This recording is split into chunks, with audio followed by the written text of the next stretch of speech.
Bro, it's funny. When I was 16 years old, I was in my room and I wrote down a list of things that I wanted. And I put, I want to inspire millions. I put, I want to have this car, that car. And a Phantom was the one that I wrote. And then I had jet, and then I had yacht, and all these different things. So I made this when I was 16, bro. Or I don't know if it was 16 or 17. Send that to me too. We'll post it on the screen. Yeah. So I wanted to inspire millions. I wanted to own apartment complexes. I'm watching Grant. Drop head Phantom, nice watch. I wanted to buy the house my dad had to sell. The same spec Phantom I ended up getting. We didn't get here yet. We didn't get to the yachts and the cruises and the jets, but that's coming soon. What's up, guys? We're here for another episode of the Discipline and Legacy podcast. I got my boy Vince Fischer, man. We got to finally link up. I tried to get him on the podcast recently, and things didn't align. So we didn't let the enemy get in the way this time. We made it happen. The rain was coming down. The fire alarm went off 10 minutes before you showed up. Just everything was trying to just make this thing not happen. So that's more of a reason to get this story out, man. And, I appreciate you coming. Appreciate you wanting to be a part of this, man. But yeah, so let's start from the beginning, man. Obviously, this guy's a young entrepreneur, killing it in his industry, fitness industry, just a step above really anybody that's in his age group, in my opinion. What was the driving force for you, man? What got you to where you're at right now? Talk about that a little bit. Yeah, I'd say it started with just curiosity. You know what I mean? So I've said this on a few podcasts, but I lost my dad at 8. So before that time, I was a little bit of a spoiled kid. Like, I got any toy I wanted. We grew up in a big house. And then I watched him get sick. I watched him have to sell the house in 2008. I watched him pass away, and then I moved to my mom, and it was like a complete flip. Now I'm taking the city bus. Now I'm not getting anything I want. I'm seeing my mom stress over a fork in the sink because she's working 3 jobs to take care of me and my brothers. And I remember after God took my dad, I was just like, why would he do this to me? It was like so much anger, so much enrage, but it was curiosity. Just I started looking at everything different. Like, why is the world like this? I'd go to school and I'd go, why am I doing this worksheet? I remember I was at a counseling group after I lost him, and one of the counselors there was like, if you take this same curiosity with you through life, you'll be very successful. So I thought, okay, I'm never going to let anybody dole that. And then, as a kid, I feel like losing a father, you look for mentorship, you look for guidance because you don't have that. So all I did was I looked at the most successful people I could find, and I had the number one tool anybody has, which is your phone. And I started seeing guys like Grant Cardone, or I'd start seeing guys online that were just making millions and billions of dollars. And I was just curious. I was like, how are they doing this? What are they doing? And I think that's kind of what sparked it off. Yeah. So what would you say that age was? I mean, this was, you're what, 22, right? Yeah, 22. Getting ready to be 23? Yeah, so the curiosity was when I was a kid, but it was 16 when I started being really interested in what entrepreneurship was.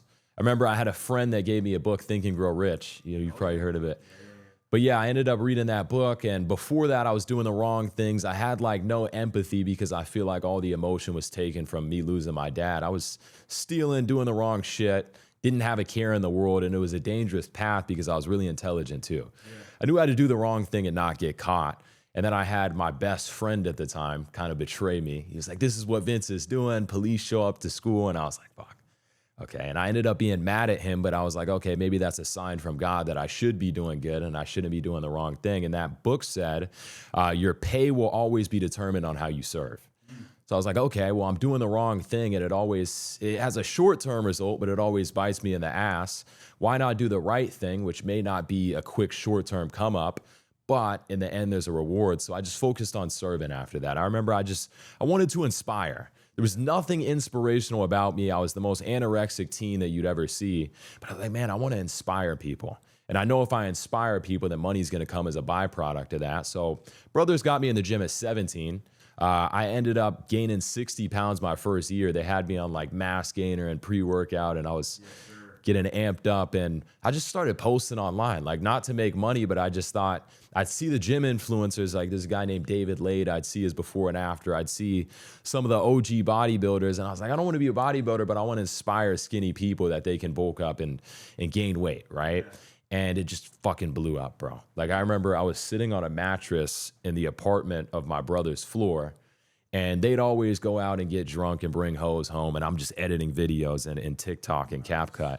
And one of them, I remember I woke up and it had 5,000 views. And I never got that many views before. I was like, what the hell? I was like, yo, I'm famous. Like, it's popping off. And then the video got banned. And then I was like, fuck. And I was like, well, if I did it once, I can do it again. And I started obsessing on my phone, just learning the algorithm, just studying the ups and downs of like, why did this video get likes? Why did this one not? Why did this one get so many comments? Why did it not? And I guess along this journey, you know, I'm getting views, but I'm like, how do I make money, right? I'm over here just being a waste of space in my brother's place, and they're taking care of me. But I dropped a $20 fitness program using a software similar to the one that I made now. And bro, people just started eating it up and buying it. And I was like, what the hell? Online. Yeah. It was like $600 right when I dropped. Okay. And I was like, what the hell? This is more money than I've made in my life. And I remember I started buying my brother's food. And then after that, I invested in mentors to learn higher ticket, and it just took off from there. Yeah. So you said, now talk about that a little bit too, because, you know, you had some brothers. So what are you, the youngest or? Yeah, youngest. I was always the youngest. Two brothers? So I have two brothers. My brothers are adopted. So my mom actually took them on and adopted them before I was born. So I don't know if she planned on having me. I just kind of popped up, but it was me, two older brothers, and I got to learn from their mistakes. You know what I mean? I got to learn from my brother coming home and my mom finding his stash in the closet, him getting kicked out, my other brother getting in fights at school. Like, I got to learn from their mistakes, and it's good to be the youngest because you could just adapt and do what they do. Usually the youngest doesn't get as bad punishment as the oldest too. Yeah. I see that with like my grandbabies and stuff. They're like, they'll be all right. Yeah, for sure. But no, that's awesome. So dropped right off the bat, you already saw something. So, I mean, not even interrupt, but like, I want people to understand this. It wasn't really off the bat. Like, there was a 6-month period where I was posting and like nothing happened. Okay. So I see a lot of guys quitting. That's the only reason I mentioned that, because they go, Vince, you're an overnight success or whatever. But it was really like 6 months of me to get that 5K view video. And then it was pretty quick after that. Yeah. But you said too, consistency, like you, and you know, correct me if I'm wrong here, but you said your brothers were going out, but you were staying home. So that's the difference maker, I think, too, is to set yourself apart. You know, I can remember that early on in my journey. It's like everybody else hanging out, smoking cigarettes outside, and I'm in my room just in self-help books. And I don't want to live that life anymore. I don't want to hang out. Like, so, you know, that's the important part too. Consistency, you said, basically 6 months. It don't happen overnight. So it was 16 years old. Before that, I was trying and failing businesses for probably 2 years, just like as a little kid. Really? Yeah. Then 16. Yeah. And then I was doing the wrong stuff before. By 8 years old, this is gonna sound stupid as hell, but 8 years old, I was going door to door selling shit to old people. Really? I was like, oh, you know, I have this bracelet, I can sell it to you for $5. Like, I think there's some people that just have that entrepreneur in their veins, you know. So I was one of those people. I can identify with that. It was like little league with, you know, like my family didn't have money to sponsor me to go on this trip. So there was like, you know, how do I get money? Well, my mom's like, well, why don't you go, you know, ask for sponsorships? So that's the thing. Is like nowadays kids come to me, they're like, hey, will you sponsor me? I'm like, sell it to me. You know what I mean? I went in there with a booklet. I had my baseball cards in there. I wrote a little paper saying like, you know, my name's Jonnie. This is what I want to do. I'm going to the Dominican Republic. Tripled what I was supposed to get. But and I didn't even realize that until recently, like that entrepreneurial mindset, you know, you don't even have to own a business. It's a mindset. It's like something that's, like you said, maybe even born into you. Because my older brother or my older sister didn't have it. So, you know, but that's awesome. Yeah, bro. I feel like a lot of it too is parents. Like, I was talking to my mom about this 2 nights ago, and she's like, you know, Vince, I always had you on a loose leash. She's like, you know, I'd let you mess up and make mistakes. I wouldn't tell you can't do this. And I feel like as somebody that's coached over 1,000 men that are my age, I see so many guys that like, oh, well, Vince, my mom said I couldn't. You know, Vince, well, my dad said I shouldn't be doing business. And I feel like they get held back and just forced down one path. And that's what really kills a lot of people's dreams. 100%, man. I think I met a lady not a couple of weeks ago. I went to a personal development seminar. And this lady was 60 years old. She changed her name from like her original name because her dad gave her that name. And she had this resentment against her father who was dead at 60 years old, still had it and was carrying that her whole life. And like, the guy was like, he saw it. And you could just be like, what's wrong with you? Was it your mom or your dad that pissed you off? Like, and she's like, oh, it was my dad. He kind of had her process it right there on stage and leave it. But 60 years old to carry that with you your whole life. And a lot of us, it's like subconscious. We don't even realize it unless you can go back and process your childhood and be like, yo, I act like this because my dad told me, he was a Marine. So he said I couldn't go in the Army. Like, but I wanted to go in the Army because of the Army Corps of Engineers. I did dirt work. I always liked having, but you're right. You get held back. And those are the first people that we look up to and that we trust, right? But I'm a chain breaker for my family. First one to go to college. First one, I mean, I'm not going to say I have a ton of money, but doing better than, most all my family members. And we got to be that. You got to be that kind of chain breaker, I think. And show everybody that it's possible. And the entrepreneurial mindset from a young age I see that in a lot of kids now, man. And I want to pour into like the next generation, be like, yo, you got this. Like, utilize your platform for good instead of being like a negative, like, some of these streamers and stuff that are out partying every night. And it's like, use it for good and inspire. I always say, like, are you serving God or are you serving the devil? Because it's very easy for the devil to have an influence on you don't even know. Yeah. Like when I first started getting money, I moved to Miami, and I remember I was hanging out with this girl, that girl, posting them on my page, and I had a friend that set me to the side like a few months in, and he was like, Vince, are you fulfilled, bro? And I was like, nah, but I look cool, you know what I mean? I have this girl, that girl, and he's like, what do you think you're teaching to your audience? And then I was like, oh, shit. So if I'm going to sleep at night feeling empty, I'm feeling lonely, even though there's people around me, what the hell am I teaching to the people that watch me? And then ever since then, I just made it a rule. I just be completely transparent. And I love what you said about the entrepreneur mindset. It doesn't involve money at all. Like, people need to understand that whether you're on top of the world and you made millions last month or you got fucked last month, it's like the mindset is what carries you through it all. And I think that's what I want to be for people too, is like a walking embodiment of no matter what you get hit with, as long as you don't lose you, then that's all that matters. It's like everything is a test, you know what I mean? Everything's a test of resilience. And before you reach a certain level, there's an equal suffering that you have to face. It's like people are so quick to see somebody online that may be, I don't know, making millions of dollars, and they go, oh yeah, he doesn't deserve that, or he's lucky, or this or that. But there's so much suffering throughout it. Like, there's so much trauma, like you said. There's so much embarrassment behind it. There's so many nights of just obsession. I hear people online that will say like, oh, I stayed up till 4 a.m., Vince, to work on my business. And I'm like, that's good, but I've been doing that every fucking day for the last 6 years. You know what I mean? Like, and I'm not saying that in a bad way, but you have to be really ready for what it takes. A lot of people just want to see the top. Nobody wants to climb. That's it. We talked about that recently on another episode where I was on, where it's like, you can almost kind of, I come from a background of like just growing up on the streets, man, in and out of jail. Just like a certain character was built inside of me where I could just call bullshit, and you can see BS, but you can also see authenticity, and that's one of the things I noticed about you is there was some authenticity there, and you can call that, you know what I mean, and I want to align myself with people like that, and I want to put people like that get their story out for sure. I mean, because the world needs more of it. The world needs more of that, and not the fakeness, like, and really realistically, like the folks, these streamers and stuff, it's like that there's almost like selling your soul to the devil. It's because that's your job, your career. You have to do it. And like that lifestyle gets old quick. Yeah. I mean, a lot of people don't understand that you can't make money your master. If money was my master, people don't know this, I'd be way richer than I am right now. Like, I could have $1 million gambling deals. I have companies that hit me up every single day, the biggest ones that you've seen. And I don't even open that shit.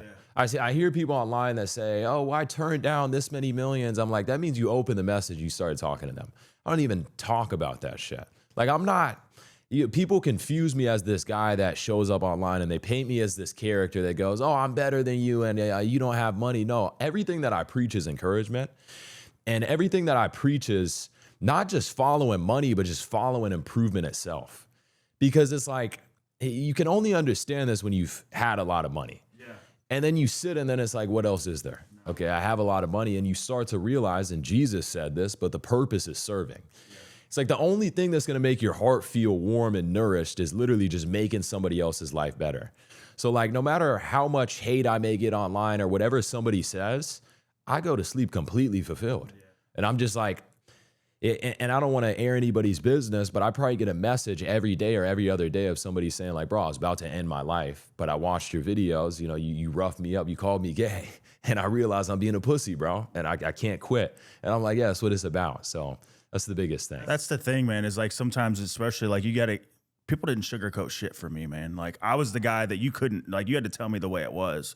And whenever people were like, I would hear people telling their story, I'd be like, this fucking guy, would he follow me? Like, how does he know my story? But that caught my attention. And that's what we're looking for, right? Not only for coaching to make money or whatever, but impact, right? Yeah. That's the main goal. Is the money is icing on the cake. That comes, but multiplying impact. So now that you've helped that guy, he isn't dead now, so he's gonna go help somebody else. Be like, yo, this happened to me. I almost killed myself, but now I'm, you know, his testimony is now helping others.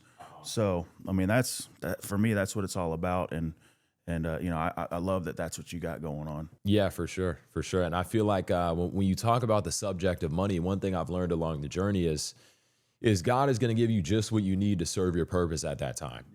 So like the money is never even yours. Like, let me say, when I bought my first 2 cars, I bought a Huracan Evo, I bought a Rolls Royce Dawn, just cashed out. It was like $500,000. And I got in this mindset of, this is mine, I'm the shit. And I got distracted by the devil and ego, like I said. And that was what took me down a bad path.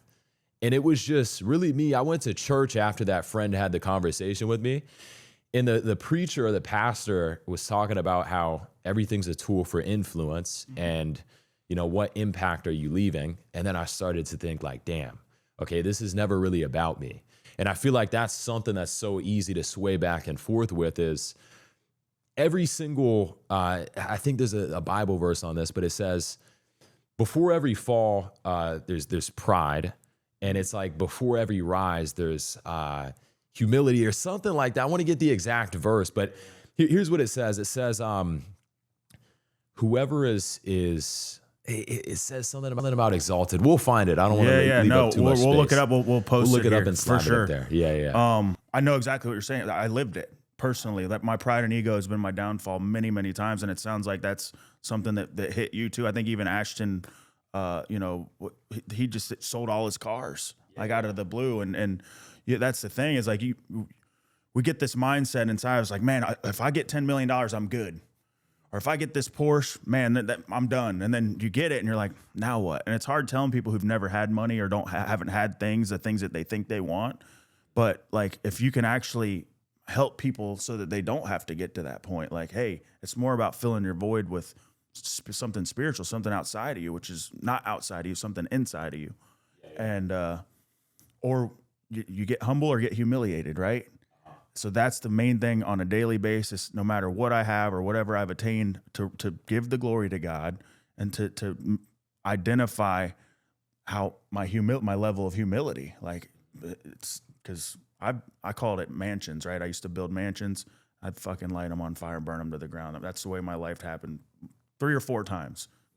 White picket fence, everything anybody could ever want, but still missing something. And my thing was just drugs, alcohol, money, sex, anything that made me feel good. You know, people ask me what my drug of choice was. It's more. Whatever made me feel better, more of it was my drug of choice. But love it. You know what's funny, bro? I've heard stories, and I'd hear stories of people having it, losing it, having it, losing it.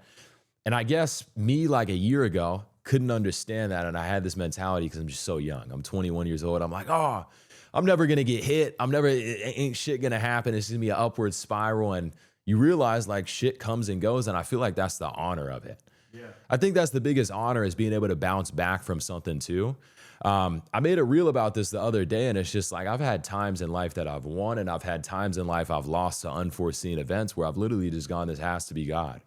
Like I've had times where I've consistently just made like, boom, 40K that day, 50,000 that day, 100,000 that day. Oh, I know that's coming in too. And then I've had times where financing stops, when I was using stops. And I'm like, what the hell? So it's just understanding that, yeah, there is a higher power. And for whatever reason, I like to believe that my heart is pure, but for whatever reason, no matter what you get dragged through, you almost have to just be chin up and go, what am I going to learn from this? Yeah. What is this trying to teach me? And that's the winning mentality we talked about. It's not about what you currently have, because there's a lot of people don't understand that when you're just starting out, it seems very hard because you haven't built strength, but it's also level one. When you've already made it, there's a lot bigger problems. Like if you look at the biggest people who are millionaires, it's like they've had periods where they've been negative millions, right? And because they've built that strength along the journey, they have that mindset times 10, they bounce it back and go crazier. But yeah, it's always, I believe in divine guidance from God, and that's what I go off of. Is that something that's new for you? Your faith, or is that something that always been inside of you? Talk about that a little bit. Yeah, it's something that was I don't know if it's new, because when I was a baby, right? I was a baby. My mom told me that she was putting me in the car and getting me ready. Mm-hmm. My dad at the time was decently healthy. And I randomly said, I was like, hey, if God takes my dad, then I'll know he's in a better place, and I'll know it's for the greater good. I was always a really fluently speaking baby. Okay. My mom would go like, why are you saying the ABCs this young and whatever? But I randomly said this as a child. I was like, if God takes my dad, then I'll know he's in a better place, and it was his plan, or something like that. Uh-huh. Now, I don't remember this, but I remember my dad passed and there was a lot of anger. And I guess I always say God talks to you through coincidences. So when I lost my dad, I felt like I hated God. And I was like, why would he do this to me? Boom, boom, boom. And it was the greatest gift over time, because as these coincidences started to stack, then I went, no matter what I get dragged through, it's for a purpose. When you have trauma like that, I feel like when you lose your hero, I can still imagine my dad and imagine looking up and going, wow, nothing compares. Right.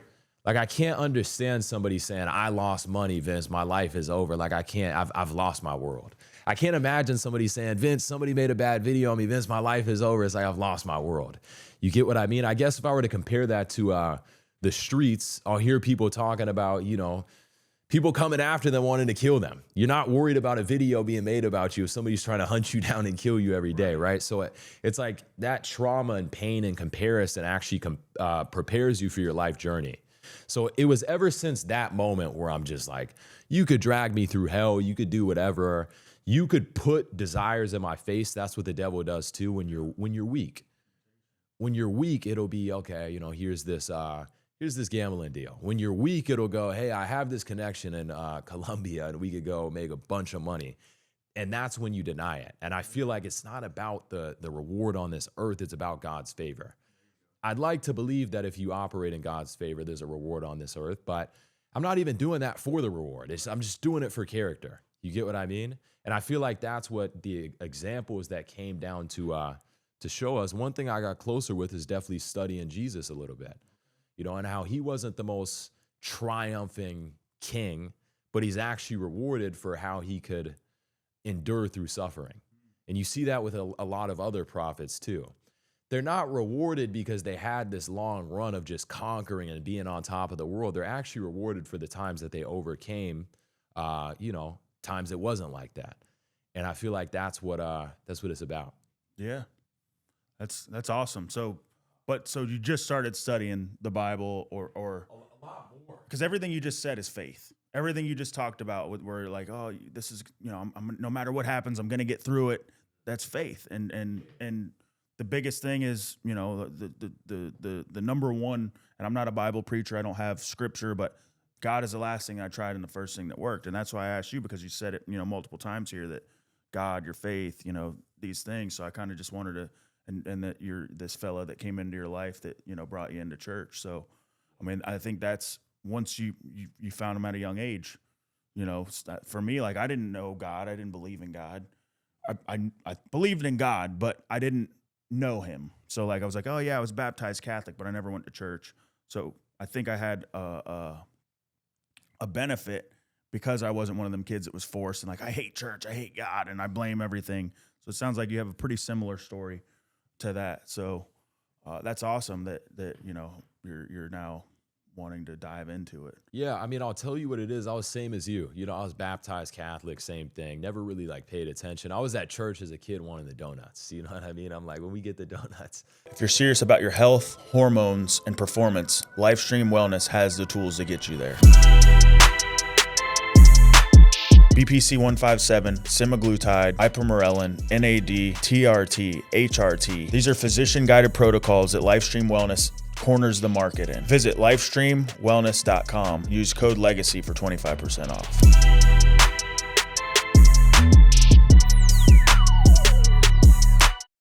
off. But yeah, you know, I had this, I'll tell you what changed. Okay, I had this mentality of spiritual, and I had this mentality of manifestation, and, you know, your mind is what creates results. And I also had a mentality of Stoicism, to where it's just like all you can control is your mind. Well, people don't talk about that's flawed about when you take just a chapter of the Bible or a religious book is there is something bigger than you. There's going to be times where you have absolutely zero faith and you're absolutely beaten down. What carries you then? That's why I start to believe that there is something greater that's guiding you, because it's very easy to go, oh, if I control my mind and I focus on this, thoughts are things, etc. But who even gave you the desire in the first place? Who even gave you the hunger in the first place? Who gave you the strength to get up every single day and feel like I need to do this? And that's where I feel like God plays a role. And that's why I started getting closer to that. You know, there are some things that are just outside of your control. And there's going to be times in life where you're just like, yo, this isn't even me anymore. And I'm just going to let, God take the wheel, you know? Yeah. It's once again, man, it's like, you got this. And my son's 15 years old. He'll be 16 this year. Very similar. You know, he's already, he built out all the platforms. He wants to do scaling, business scaling. And kind of same deal. Like, he's like, yeah, I don't know if I can do it. I was like, well, let's do it together. And I didn't force him to go to church or whatever. I'm like, if I'm there, you're there, right? Get in the truck. Like, so, but now his faith has kind of changed where he's like, you know what? I think first he was like saying like the universe. I'm like, son, that ain't the universe. Like, come on. Cause I don't want to force anything down his throat. I just try to lead by example. But I can see him kind of moving in that direction. I think it was like, you know, it was something happened where he was like humbled, where he's like, you know what? It is you, God, go ahead. And he surrendered. He hasn't said the exact words to me yet, but I got to be in the water and baptize him. So, you know, the fact that he's moving in that direction is cool, because I'm powerless over anything past my nose. I can't even if it's my own son, can't force anybody to do nothing if they don't want to do it. Yeah. So let me ask you this. How important do you feel like it was for you, and how much of a change for you was it having a son? It was the best thing that ever happened to me. You know, me and his mother aren't together, and we have differences of opinion when it comes to parenting. I think I'm a little more of like the accountability person that want him to be disciplined, and I really don't care if I'm his friend right now or anything. Like, I think later in his life he'll thank me for that, but I'm still, you know, trying to. I think it was the best thing that ever happened. I would have loved a daughter. I'm a grandpa now. I have granddaughters. Awesome. Like, I think that's the other way where God kind of gets to, you know, you get that gift later on in life. And I think some other people see that the same way. Like, if maybe they didn't do good as a parents with their kid, they get a second chance with the grandkids. And, but he's my legacy, you know? So, and that's, you know, discipline and legacy. Most people think about that as like their family, their kids, their loved ones. But, you know, yeah, that's number one legacy. Yeah. For me, when I was growing up as a kid, my dad, by the time I was conscious and knew what was going on, my dad was always sick. So he didn't have energy. He dropped me off at the basketball court. He'd be in the car. He'd say, son, I can't right now. I didn't even know what he was fighting at the time. He had like heart disease, kidney disease, cancer, like a bunch of shit at the same time, strokes, aneurysms. And he fought for so long that I believed he was invincible. I was just like, oh yeah, it's my dad. He's going to bounce back. And then one day it doesn't happen. Then you're like, oh shit. So for me, going through that experience, I made it a vow that I would just have kids young. I'm like, I'm just going to have kids as young as humanly possible. I'm going to only have and sleep with a woman that would be my wife, and I'm going to only do that whole 9 yards. I've never said this. I actually have a kid that's going to come at the end of the year, which is pretty That's dope. awesome, man. Yeah. So, You know if it's a boy or girl yet? Or are you waiting? You guys we're holding probably out? 1 week away from knowing. I don't know yet. So you're gonna do the party or whatever? Where I don't they even do- know if we're going to do a party, but yeah, Yeah. we're going to see if it's a boy or a girl. That's awesome. Uh-huh. Congrats, man. Yeah, for sure. And I feel like that's why I asked you that, because I'd love to be young and I'd love to have what I didn't have. I had my son when I was 21. That's awesome. Yeah, yeah. It's like almost like a kid. I remember just me going off of my dad. I mean, I watched him build a house. Like I watched him be ambitious. I watched his moves, maybe not even what he said all the time. So for me, I'm thinking, okay, at 23, if I have a little kid watching me through the ups, watching me through the downs, watching me build this company, I feel like it'll be a fun ride, you know? It's super, super precious, man. Super. I mean, it's probably the best gift that you can get. Because, dude, my story is like exactly the same. My dad passed away, died of cancer. Amazing guy, but he died on my birthday. It'll be 10 years ago on my birthday this year that he passed away. But I had a relationship with him that none of my other brothers and sisters had, because he was a Vietnam vet Marine. So he used drugs from the time he left Vietnam until 10 years before he died. So I got clean with him because, you know, he happened to show up at my house. I ended up going to Narcotics Anonymous meetings with him, and we got to spend like that sober minds together. We got to spend that part of our life together that, you know, he was my best friend. So super crazy that, you know, similar story there. And now the same thing happened with my son. So, I mean, I'm not sick or anything, but I have a son, and, you know, I'm going through those same, I wouldn't say that I'm the same as my dad. I think I carry a lot of the same characteristics. But anyway, I say that to say this is that I look back and try to picture my father. I got like a couple of videos that I see. And one of the things that I wanted to leave was a legacy of, you know, not only with this podcast, but like you being online and stuff. Like, you want your kid to see you grow up. You want them to see that what you built. We have a platform now that we can utilize. Charlie Kirk, his kids won't ever see him, but that guy, they'll get to see what kind of awesome person he was because of all the content that's out there. Like, this is on the internet forever. You know, my son can look back in 15, 20 years, show the grandkids whenever I'm long gone, be like, look, this is my dad. You know what I mean? So that's important to as far as our legacy. That's your father's legacy carried on to you, and we're carrying that on. So it's like, you think about it, in the past, you had scripture, you had people that were right on stones, and now you have HD video, which might not be HD in 20, 40 years. We're going to look back and call this blurry, but it's really cool to have, it's really cool that they could just see this. And I feel like the best thing in the world is almost creating eternal life, not for just what you've done, but the message that you put out. You know, you look at people that have lived forever. You look at the ancient Stoics. You look at Jesus and all these people that we hear about, and it's just, that's literally because they went out and, in their own sense, created content. You get what I mean? No, it's enough to be written about, enough to be documented. Yeah. Yeah. So I feel like one thing that stops most people is they try to get online and they try to be perfect. And that's why a lot of people don't post. They go, oh, well, you know, I'm seeing highlights of other people. Well, Vince, I can't get on because I don't want people to see my flaws, the ups, the downs. I'll get on the camera and crash out. You know what I mean? It's just like, you want to show absolutely everything. Ain't nobody perfect. Nothing's ever perfect. And I think everybody was, I was like super awkward. I don't even think I'm like perfect now, but I really just, because of the way that I carry myself, and I won't call it cockiness, I call it confidence. Some people might portray it as that, but the confidence that I carry and what I do, I think just makes it to where I don't care what people think, honestly, if they got something bad to say anyway. But, you know, I get the same calls or people reaching out to me too, or like, man, you helped me change my life. You know, watching your video helped me want to change. And if that's the kind of calls and stuff I keep getting, I'm going to keep doing what I'm doing, you know? Yeah. It's funny too, because I mean, the hate is a gift as well. You know, it's like the only person that knows how to move you is God. So I've had times in life I've been really comfortable, and it's almost like I'll receive hate and I'll go, yes.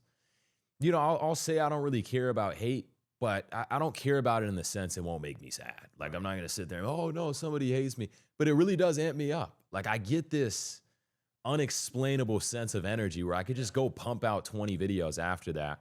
And one person I've seen talk about this is, Grant's another figure that's just hated online, and he'll have his jet and he'll go, "Hey, haters." But, you see that now, but you didn't see when he was the guy in the oversized suit at a conference room being hated. But you take that and you take it with you. So for me, even early on, I've always had people that would say negative things. Like when I went from 135 to 193 my first year in the gym, it used to be 135 to like 150. And people go, "You're still skinny," and whatever. And at that time, because I was so involved in fitness, just amped me up to go to like 193. I've had times where I've gone, "Hey, I made 10K this month." And people would be like, "Bro, you made 10K. Yeah, nice, buddy. It doesn't matter." And then like, that's what amped me to go, "Oh, I got to make 100. I've had times, even figures we talked about, like mentors. Yeah. I've pulled up in a Lambo. They go, "That's only a Huracan. You only have a Huracan." I'm like, "Oh, fuck."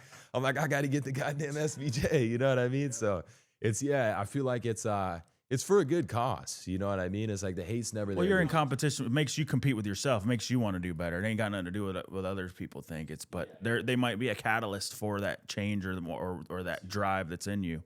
So yeah, I can ID with that for sure. That's big. No, what you said is huge, because if somebody were to sit and just say something that you couldn't relate to, if somebody would say, "Bro, you're yellow," you'd be like, "Oh, okay, I don't really care." But the stuff that really gets you moving is stuff that you're capable of as well. So that's a good point that you mentioned. 100%, man. And I use that too, because people talk junk, like, hold my beer, like, and at the end of the day, I'm only competing with myself, because I could care less. I want to see everybody succeed. Don't get me wrong. I'm not that guy at all. Like, I will help you get to the next level for free. I don't care if you want it, because that's why I don't like go out chasing people for coaching. I feel like God has brought the right people into my life, and because they want it. They got that dog in them, and I will work. I'll help anybody that wants to help themselves. Yeah, for sure. And but that same thing where like, oh well, this guy got a tiki bar. I want to get a tiki bar too. I want a sauna in my backyard. Like, just little things where like, and it isn't because of what's the word? It's not jealousy or anything, but it's just like, it would be nice to walk on my back porch and get in the sauna instead of, going to the gym or something. So, but that's what I use it for. And the hate has really gone downhill because, there ain't a whole lot people can say about me that's bad anymore. Like, I put everything on the table that I've done wrong. Someone told me the other day, like, you should run for mayor. I've already told people I smoked crack, I shot heroin. Like, I went to jail for pushing my mom out of the way whenever I was high. Like, there ain't too much people could say if I took all the enemy's, anything he could shoot at me. So you're training hard, you're eating right, but the scale won't move. It's not always a willpower problem. Sometimes it's a hormonal one. Lifestream Wellness offers GLP-1 programs, semaglutide, tirzepatide, all physician-guided and delivered to your door. Go to lifestreamwellness.com and use code LEGACY for 25% off.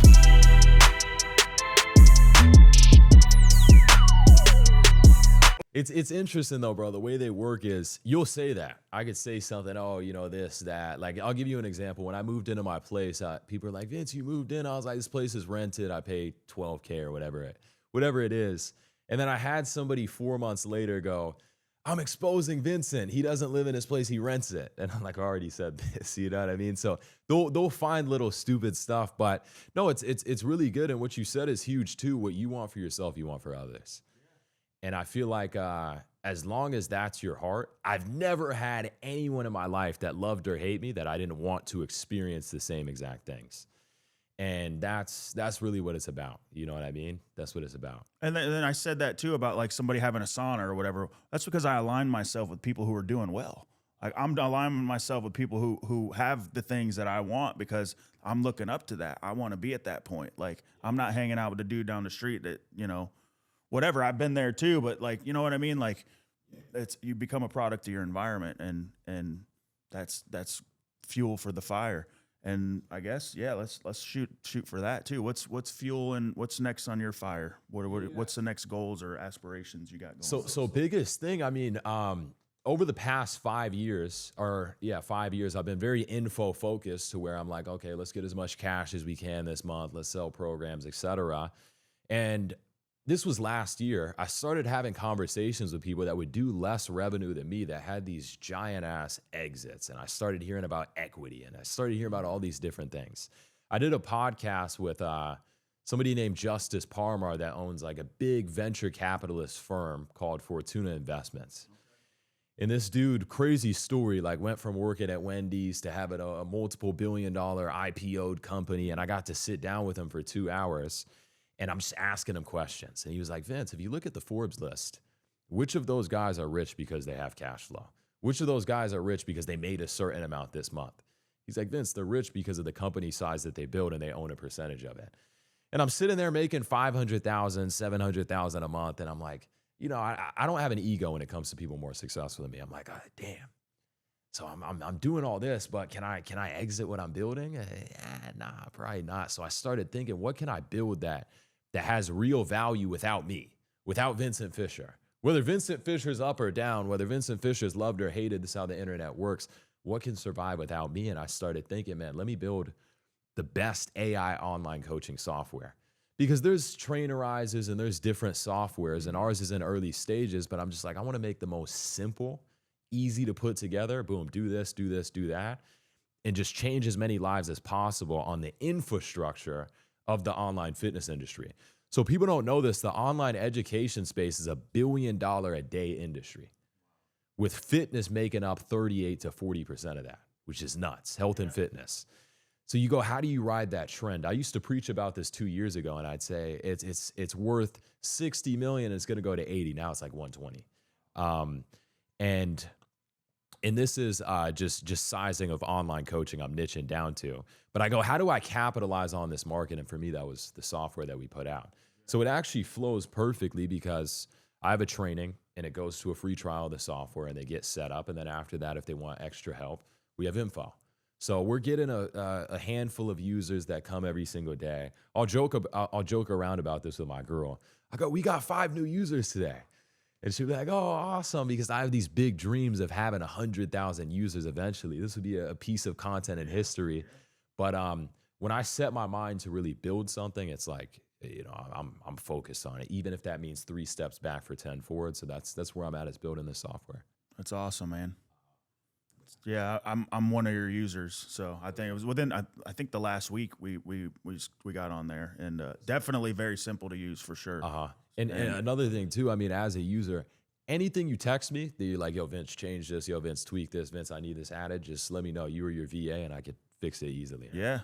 So I think we want to move into the because I've been filming content. I have a guy that comes with me twice a week, and just getting exercises. Right. I'm not talking. I'm not saying anything, but I'm just filming the exercise and to put in there so that whenever that becomes a personalized, my brand of, you know, me actually doing the workout. So, and I love it. I've seen them all, man. I've talked, I think all of them trainerized, you know, there's a couple other, we'll customize your app. We'll do this. And it's great. It's simpler now than it's ever been to be able to do that. But, it's a tool, man. It's just like, you know, everybody talks about AI being the devil, and it's like, man, the AI is just like the hammer that they use to hammer a nail in to build a house. It's a tool. It's how you use it, and it can help you, you know. So, but I love it. I think, you know, we're moving in that space now. I'm gonna start launching the fitness program stuff. So it's great that, you know, we connected, because I'll definitely pick your brain on some stuff. And they call me Unc because, you know, I'll be 40 this year, but I was born in '86. So like that was, I tell my sons, before Google, but I think it was the best time to grow up, because I'm still at that age where like I know technology, you know what I mean? Like, so I still got on board with social media and all this stuff to where I can hang, you know, I'm Unc, but you know, I'm still hanging with the big dogs. You know what I mean? That's huge, bro. That's huge. Yeah, no, for sure. But that's where the focus has been. I set really pessimistic and realistic goals. So like, by the end of this year, I want to have 1,000 users. You know, that's the goal. Let's get 1,000 people on the platform. By the next year, I want to have 10,000 users. And then after that, 100,000, so on and so forth. But when you think about the bets that you place in life, you really don't have that many. You know, like it's crazy to think, like when you think of the most successful blueprints that we've seen, just the people that have impacted the most people, made the most money, you got Jeff Bezos built Amazon and just worked on that for his whole life. You have Mark Zuckerberg, who just built Facebook in college and was like, I'm just running with this. I'll buy Instagram, I'll buy WhatsApp, but I'm building social media. You have some guys like Elon Musk that built PayPal young, exited, bought another company, exited, put it into 3 more, but it's all calculated bets. Yeah. You know, so. But they all were betting on themselves. 100%. Yeah, the that's best huge. investment you can make is Always investing it. Yeah. Yeah. And when they have these bets, like every company is similar. A lot of people think that entrepreneurship is being an inventor, and it is to a certain degree, but the biggest companies are usually an inventor and then an entrepreneur who knows how to scale shit. So like, I'll give you an example. If you take Steve Jobs before AI had Wojo that would build the back end and do the developments. And Steve Jobs is the guy on the whiteboards doing the presentations. So we're in the first time in history where you can be both the inventor and you could be the marketer. And I feel like that's the most exciting thing in the world. Every single thing that I learned about info, as somebody that's spent $3,000 a day on ads, I don't know, we spent $500,000 last year, which is nothing compared to ads, guys. But every little skill that I learned, the ads, the how to do this webinar, to how to actually talk to people and learn human psychology, has just prepared me to honestly enter any field. And I sat down and went, I want this field. I want the field of software, because that's the pattern that you see. So it's very easy for people to watch this, and I want them to understand that you don't have to reinvent a wheel. You could look at a proven path somebody else has taken and go, okay, he's taking this path. I'm going to enter my own avenue of what I'm passionate about and just make it big in that. That's it, man. If you love what you're doing for a living, you never work a day in your life. And that's why, like,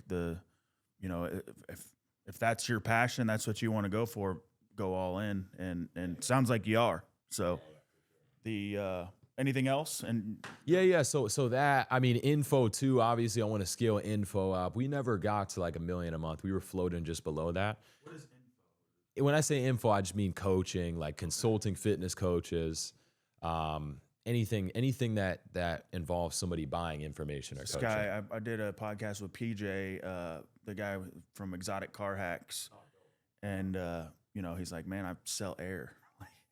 He's, his watch trading academy, and like but dude's sharp, man, real sharp. Same thing, started young, so like you have a big future ahead of you for sure. Especially if you have that mindset where you're like, you know what, no matter what happens, I can come out of it. And I think I feel that way too now. It's like you could lose everything and still tomorrow like start from scratch and just get it back. You know the craziest thing though, you see different answers to what would you do if you lose everything.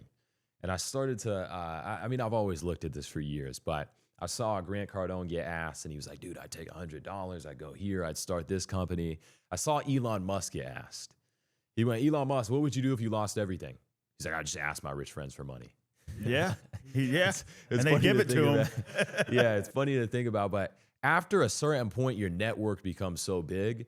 You know so many successful people that you go, bro, I need 100,000. I'm dumping that into ad spend and here, there. There's no such thing as falling off. People say your network is your net worth, and I used to look at that as corny, and I was like, nah, there's no way. But if you can learn how to actually present an idea that has logic behind it and go like, here's the actual math of what this money is doing, here's the past numbers, it's very easy to pitch an idea. And those are the moves I see of people my age, right? There's so many people my age levels ahead of me and just in other fields. And I look at what they're doing. Why is he in software? How'd this dude get a $20 million fundraise round? People that I know and shake hands with, and I'm going, oh shit. So it's about adaptability. One thing I didn't see just from being so young, especially at 21, is you think that every single play lasts forever. Like you may have a certain play and a way. Or it feels like it's forever, but really a few years is a long time when you're younger. So yeah, so like you don't prepare forever when you're young. I'm here going, oh, this is always going to be here. Boom, I'm going to do this, that. When you hit 30, you're like, what's retirement look like? And like maturity. That's what most men that I've talked to said they hit 30. That's where they're like. And then for you, the next thing you got to look forward to is 25, because that's when your car insurance goes down. Really? Yeah, bro. Holy shit, bro. It's been a fucking hassle, bro. Car insurance, the most I paid was $40,000 for like 3 months. Yeah. Fucking nuts, bro.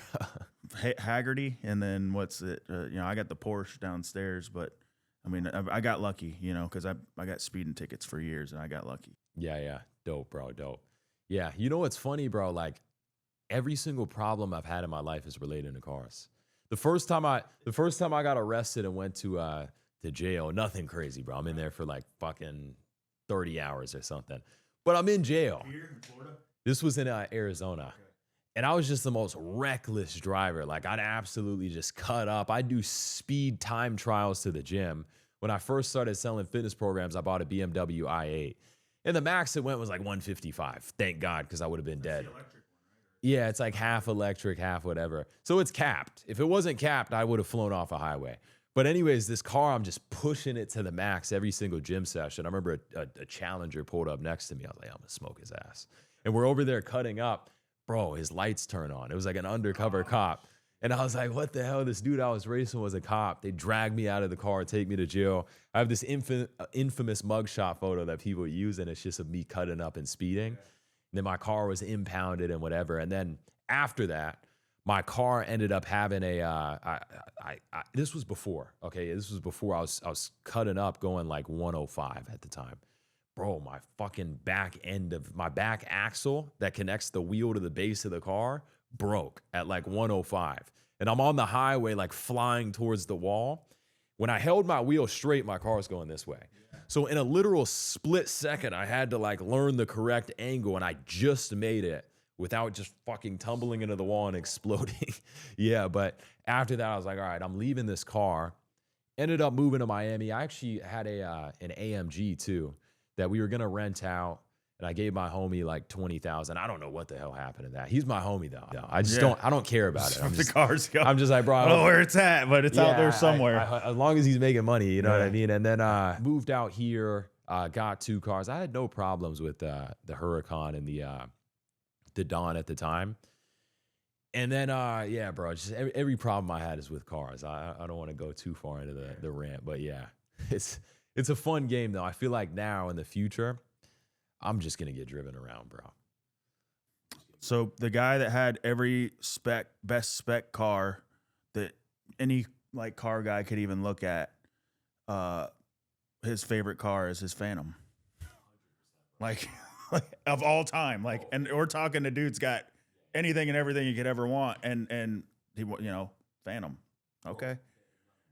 Yeah. So, it's a driven car. You get driven in that car. So, but, as you could still drive it. Ain't nothing wrong with that. Bro, I was fucking whipping the shit out of my Phantom. I also got a big-ass bodyguard that was like 300 pounds with just a gun. And I just have him drive me around, and I just feel like a mob boss. But, bro, the Phantom is fucking the best. You can't fucking beat it, the Maybach, then it was not the Ghost. We had a newer Ghost. I think it might be in Miami here somewhere. My partner had the gray one. It was built by West Coast Customs. And then he's got a Cullinan too. So it was Kodak's car. Oh, really? Yeah. Bro, I'll never be one of those people that gets online and says cars aren't important. I fucking love cars, bro. Absolutely. It's okay. Yeah, ain't nothing wrong with it. You ain't gonna hear me judge you. Yeah. I love cars, bro. But Phantom, bro, it's like a fucking pillow. You know what I mean? When I was driving that thing too, V12. I mean, it's like that thing just floats. Yeah. There's no mix. Like you could say Maybach, but bro, a Maybach doesn't have the same road status. If you take a Phantom and a Maybach, you're just going, who's the boss? It's the fucking guy that pulled up in the Phantom. So yeah, bro, it's funny. When I was 16 years old, I was in my room and I wrote down a list of things that I wanted. And I put, I want to inspire millions. I put, I want to have this car, that car. And a Phantom was the one that I wrote. And then I had jet, and then I had yacht, and all these different things. So I made this when I was 16, bro. Or I don't know if it was 16 or 17. Send that to me too. We'll post it on the screen. Yeah. So I wanted to inspire millions. I wanted to own apartment complexes. I'm watching Grant. Drop head Phantom, nice watch. I wanted to buy the house my dad had to sell. The same spec Phantom I ended up getting. We didn't get here yet. We didn't get to the yachts and the cruises and the jets, but that's coming soon. You know what I mean? Yeah. Yeah. So it's always been pretty tunnel vision. I've never been one to want. I mean, I guess this is many things, but I've never been one to be scattered. I've just gone, this is the exact life I want to live. Before I got with my girl, I had an idea. This is the exact archetype of what I'd like. Before we moved into our spot, years before, I had this, okay, that's where I want to live. And I feel like that's what makes life fun and gives it meaning.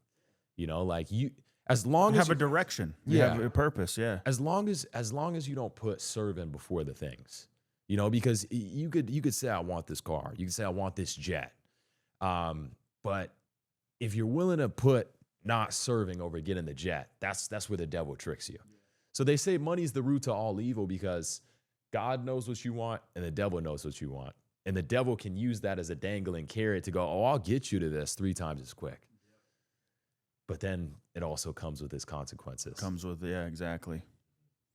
No, I can ID with that for sure, and I've been there. I've seen it firsthand. And anything worth having is worth. You got to work for it.